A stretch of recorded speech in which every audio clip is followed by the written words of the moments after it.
Good afternoon everyone, I'm Jasmine and I'm a part of the Virgin Australia Work Health and Safety team, and I'm here to present to you guys why you're so important to our risk management process. Also just bear with me, there's a bit of delay in the slides, but they will come through. So have you ever reported a hazard to a manager or a health and safety representative? No. Would you feel comfortable to report a hazard? Yeah, I guess so. And please raise your hand if you've ever witnessed an accident or incident in the workplace. Oh, you have? Well, I hope it wasn't too traumatic. No, just No. day at work. Day at work, perfect. Okay, so now I'm going to talk about our legislative requirements. So you've got the PCBU, which is the persons conducting a business or undertaking. They have the primary duty of care to ensure the work health and safety of all individuals. They must maintain the workplace, safety systems, information, policies and procedures, and they must ensure they provide adequate facilities. The next people are officers, and they're like me, and we're responsible for ensuring the PCBU meets their obligations. Now, we must practice due diligence, understand the operations hazards and risk, and manage risk, reports incidents in a timely manner, and ensure the PCBU meet their obligations. This pretty slide will hopefully come up soon. Then you've got the workers, which are you guys. So your responsibility is to follow our policies and procedures and ensure that you're acting in a reasonable and safe manner at work. And then we've also got others, so they're our guests, our customers that interact with our business, and they must listen to you guys, as well as ensure they're not conducting in any way, shape or form that could hurt someone else. And the slide's not coming up.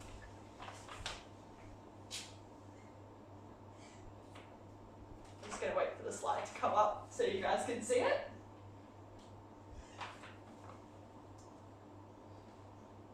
There we go. That's the slide. Okay.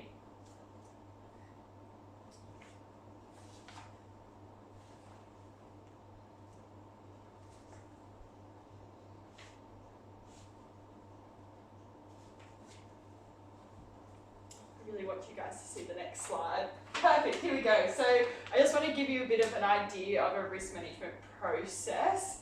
Now this is taken from the Code of Practice, and it's just kind of the fundamentals. Obviously we have a more complex, or we expand on this idea.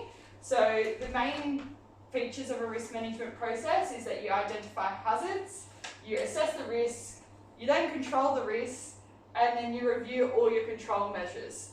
And as you can see, consultation is a part of the whole process, which is why I'm coming to you and giving you this presentation today, because having you guys give us feedback and consult us on what controls we're implementing, as well as identifying hazards, can really ensure the safety of a workplace.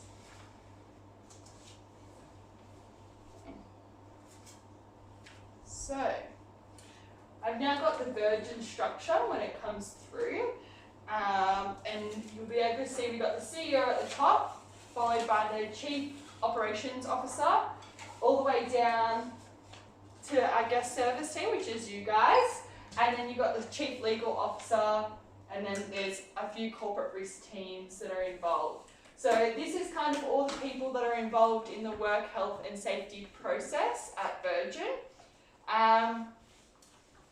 And the big key thing is communication between all levels. That's what I want to get across, that's what I'm trying to get across to you guys. So the top half of this map creates the policies and procedures which you guys implement as a guest service team. So having your feedback is crucial to ensure that the policies and procedures that we're implementing are actually safe and reduce risk. Now, this does look like a top-down approach, but I'm here to say to you guys, we don't want it just to be a top-down approach. We want feedback, we want you guys identifying hazards and telling us so we can reduce our incidents and accidents at work and create an overall safe environment for you guys so you feel happy and safe to come to work. Now, it's also about if you see someone doing something that could potentially injure themselves, speaking up and just having a conversation with them and just trying to support them to choose to follow our practices and our procedures. So, does anyone, can you please put your hand up if you know where to find the company's safety policy? Yes. And where is it? It's on the Virgin Australia intranet. Is it anywhere else? No.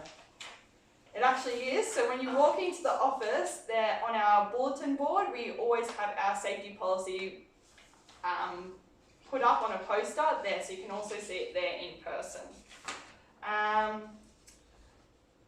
Where can you find the risk management procedure?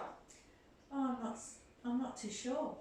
Okay, that's on our intranet. So there's a big file. If you type in risk management procedure, you'll be able to find that on our intranet.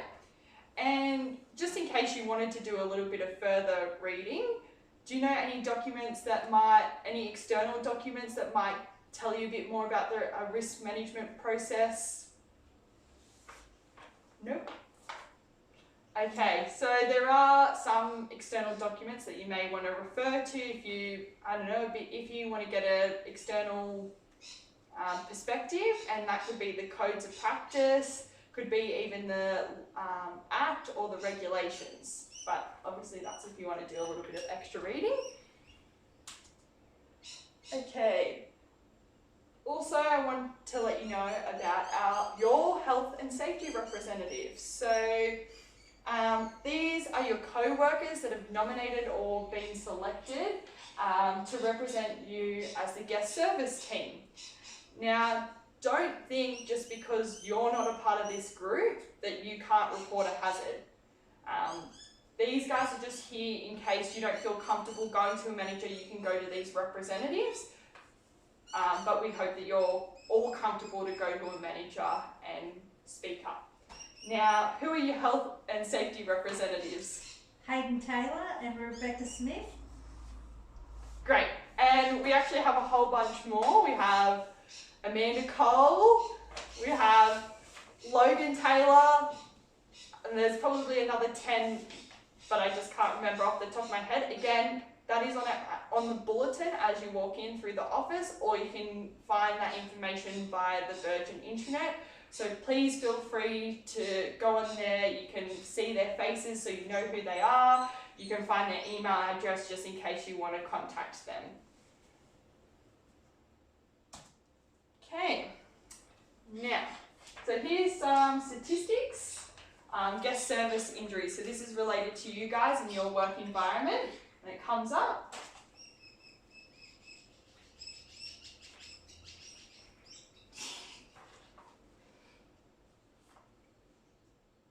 And I have to get that working a bit better. I know. It's a bit of a hazard. Let's see. This. You need a little button that you can go. I know. Okay, here we go.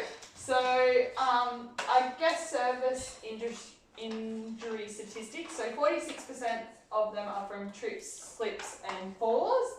32% are from lifting and moving heavy or irregular objects.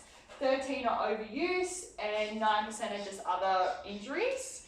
Okay, so after seeing these stats, if the bag belt stopped and you saw a fellow agent lifting off a bag so they could continue checking in customers, knowing guest service agents aren't meant to lift bags under any circumstances, would you say something to your co-worker? Depends if I'm close to the other co-worker. So, okay. Now, say you're not close to the other co-worker and they end up injuring themselves, you'd probably feel bad for not saying something to them and giving them the heads up that they should maybe stop. It's not procedure, they could hurt themselves. So I think it's really important, even if you're not close to them, to still speak up. It doesn't have to be in a aggressive way. It can just be like, hey, don't worry about the customers and getting them through the bag belt stop, that's not our problem. but maybe don't worry about lifting the bag. Just a really open and casual conversation, because again, we want to try to reduce injury to our co-workers. Okay. And I just want to give another scenario. If it comes through, hopefully it will.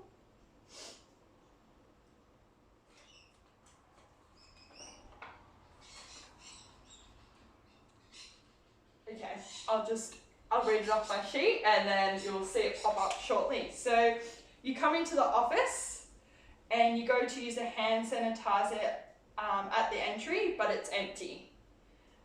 As you have sanitizer in your bag, you don't notify anyone. On subsequent shifts, you notice the sanitizer is still empty. Now, what would you do? Notify the duty manager. Right.